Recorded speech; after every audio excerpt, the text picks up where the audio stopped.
subscribe to my YouTube channel Soldier Journey and press the bell icon if you like the video. So please like, share and comment. Welcome back to my channel soldier journey.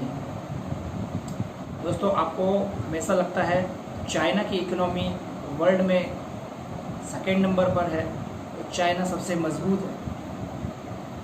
तो दोस्तों, हमारे India की economy भी world में number 5 पर है।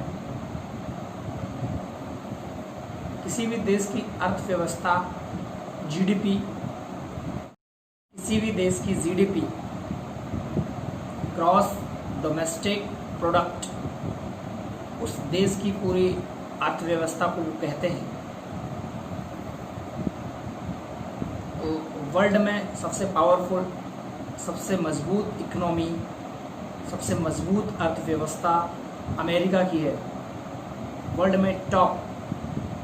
और दूसरे नंबर पर, सेकेंड नंबर पर the largest GDP is China. बिल्कुल राइट, बट भारत भी ज़्यादा पीछे नहीं है। भारत की अर्थव्यवस्था वर्ल्ड में 5वें नंबर पर। दोस्तों, मेरा नाम है पंकज और आप देख रहे हैं मेरा YouTube channel soldier journey. Video अच्छा लगे प्लीज़ लाइक, शेयर और कमेंट कीजिएगा और बेल आइकन को भी प्रेस कीजिएगा। दोस्तों, ये तो हमने दोनों देशों की जीडीपी की बात की। बात आती है जीडीपी पर हेड के बारे में। जीडीपी पर हेड किसी देश के व्यक्तियों की, किसी देश के रहने वाले आदमी की कुल इनकम, कुल सालाना इनकम, जीडीपी पर हेड उसको कहा जाता है। तो दोस्तों, चाइना और भारत की तुलना की अगर हम बात करें तो भारत बहुत ज़्यादा पीछे है इसमें। जीडीपी पर हेड की अगर हम बात करें तो चाइना का number 79 on world record, 79 number पर आता है चाइना का। और भारत की अगर हम बात करें जीडीपी पर हेड, जिसमें प्रत्येक व्यक्ति की आय, सालाना इनकम, उसकी अगर हम बात करें तो भारत का नंबर 122 नंबर पर आता है। बहुत ही ज़्यादा पीछे हम लोग हैं। दोस्तों, किसी देश की अर्थव्यवस्था जीडीपी ज़्यादा होने से, जाहिर सी बात है, जनसंख्या ज़्यादा होने से जीडीपी ज़्यादा होती है तो देश मजबूत तो होता है, दुनिया के हिसाब से देश मजबूत होता है। लेकिन जीडीपी पर हेड, प्रत्येक आदमी की सालाना इनकम वर्ल्ड वाइड अगर देखा जाए तो हमारा देश, हमारे भारत का नंबर 122 पर आता है। ऐसा क्यों? ऐसा किस लिए? हम जिस लेवल में हैं उससे कभी आगे बढ़ पाएंगे? इस विषय में सिर्फ सरकार को नहीं, हमें प्रत्येक आदमी को चिंतन करना होगा। दोस्तों, हमें हमारे देश की इनकम बढ़ाना है तो खुद अपने आप को व्यवसायी बनाना पड़ेगा, खुद अपने आप को उद्यमी बनाना पड़ेगा। छोटी सी बात बताना चाहूँगा,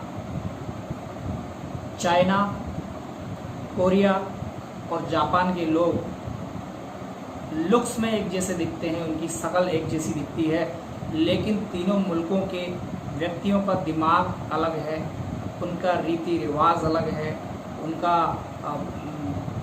पॉलिटिकल सिस्टम अलग है, उनका रिलीजियस सिस्टम अलग है। सबसे पहले हम बात करते हैं जापान की। तो दोस्तों, तीसरा नंबर पर है जापान जीडीपी में, वर्ल्ड में तीसरे नंबर पर है। फर्स्ट में अमेरिका, सेकंड में चाइना, थर्ड में जापान। तो जापान और चाइना के लोग लुक्स में, शक्ल में थोड़े से मेच खाते हैं। ऐसा क्यों? जबकि चाइना तो वर्ल्ड की सेकेंड लार्जेस्ट इकोनॉमी है, उसके बाद भी क्यों जापान चाइना को क्यों सुपर पावर इकोनॉमी नहीं मानता? इसके पीछे क्या है फैक्ट? दोस्तों, वीडियो पूरा देखिए, मैं पूरा बताऊंगा इसके बारे में।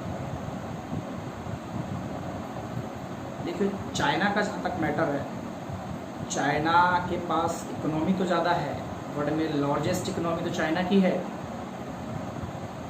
अमेरिका के बाद सीधा चाइना का नंबर आता है, जाहिर सी बात है, मैन्युफैक्चर सब में चाइना आगे है।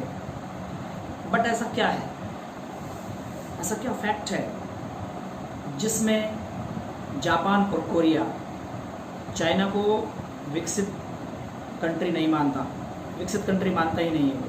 क्या ऐसा क्या रीज़न है दोस्तों? रीज़न एकदम साफ है। किसी भी देश की जीडीपी अगर ज़्यादा होगी तो वर्ल्ड में उसका संप्रभुत्व बढ़ाएगा, दुनिया उसकी बातें सुनेगी, उससे लेन देन बढ़ेगा दुनिया का, उसका प्रभाव वर्ल्ड में बढ़ेगा। नॉर्मल बात है।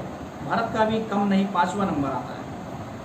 बट लेकिन किंतु परंतु अगर विकसित होना है, विकसित होना है दुनिया में, विकसित दिखना है दुनिया में, उसके लिए हमें ज़मीन तक जाना होगा। मतलब कि सिर्फ देश के अमीर आदमियों से देश विकसित नहीं होता है। छोटे से लेकर छोटे व्यक्तियों की इनकम भी उसमें वर्ल्ड वाइड देखी जाती है। फॉर एग्जांपल अमेरिका में एक मालिक की सैलरी कितनी है, उसके बाद उसके छोटे छोटे कर्मचारियों की सैलरी कितनी है, इन दोनों की सैलरी में कितना डिफरेंस है वो देखा जाता है। हमारे देश की अगर हम बात करें तो मालिक अरबों खरबों में खेलता है, और जो मज़दूर है, जो मिडिल क्लास फैमिली है, 10,000, 5,000, 6,000, 15,000, 20,000 इतना सैलरी लेती है। जो उच्च वर्ग है वो ज़्यादा उच्च है, जो निम्न वर्ग है वो ज़्यादा निम्न वर्ग है। यही फ़र्क होता है विकसित और विकासशील कंट्रियों में। जितनी भी विकसित कंट्री है, जितनी भी विकसित कंट्रियां हैं, उनमें ये जो लेवल है, मैं जीडीपी की बात नहीं कर रहा हूँ, मैं जीडीपी पर हेड की बात कर रहा हूँ।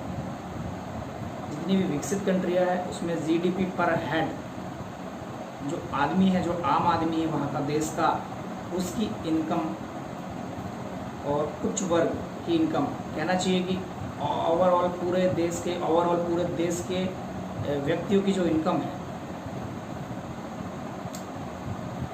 उसको मिलाकर उनका डिफरेंस क्या होता है, कितना नीचे कितना, वो मिलाकर के जीडीपी पर हेड उसको कहते हैं। उससे ही पता लगता है कि देश कितना विकसित है, देश कितना उन्नत है। इसके लिए हमें भारत को इस ओर बहुत मेहनत करने की ज़रूरत है। जब से देश आज़ाद हुआ तब से हमारे देश का वर्ल्ड वाइड जो सिंबल है, वर्ल्ड वाइड हमारे देश का जो पहचाना जाता है, एकदम गरीब कंट्री। कोई भी भारत के बारे में, कोई भी यूरोपियन भारत के बारे में सोचता है, उसके घर में भारत वो गरीब देश। ऐसा क्यों? ऐसा इसलिए कि उस समय की मौजूदा सरकार ने प्रयास नहीं किया इस ओर कि हमारे देश में ज़्यादा से ज़्यादा व्यापारी हो, ज़्यादा से ज़्यादा मैन्युफैक्चर की फैक्ट्रियाँ लगे, ज़्यादा से ज़्यादा लोग उद्यमी बने। अपने वोट बैंक के लिए सिर्फ सरकारी नौकरियों पर जोर दिया गया है। अपने वोट बैंक के लिए सिर्फ गवर्नमेंट नौकरियों पर जोर दिया गया है। हमारे देश में अगर हमारे देश में देश के युवाओं को व्यापार की तरफ मोड़ा जाता,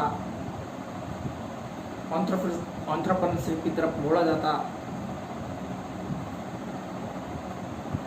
तो दोस्तों हमारे देश में मैन्युफैक्चर हमारे देश का होता और हमारे देश का माल दूसरे देश में सप्लाई होता, जिससे हमारे देश की इनकम दूसरे कंट्री को क्रॉस करती, उसके इक्वल रहती, और हमारे देश की ना सिर्फ जीडीपी बल्कि जीडीपी पर हेड भी मजबूत होती, जिससे हमारा रुपया डॉलर की अपेक्षा मजबूत होता। चाइना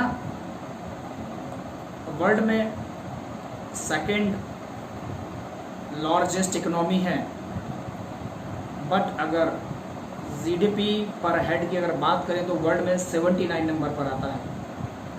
यही भारत की अगर बात करें हम तो 122वें नंबर पर हमारे भारत का नंबर आता है। Subscribe to my YouTube channel Soldier Journey and press the bell icon if you like the video. So please like.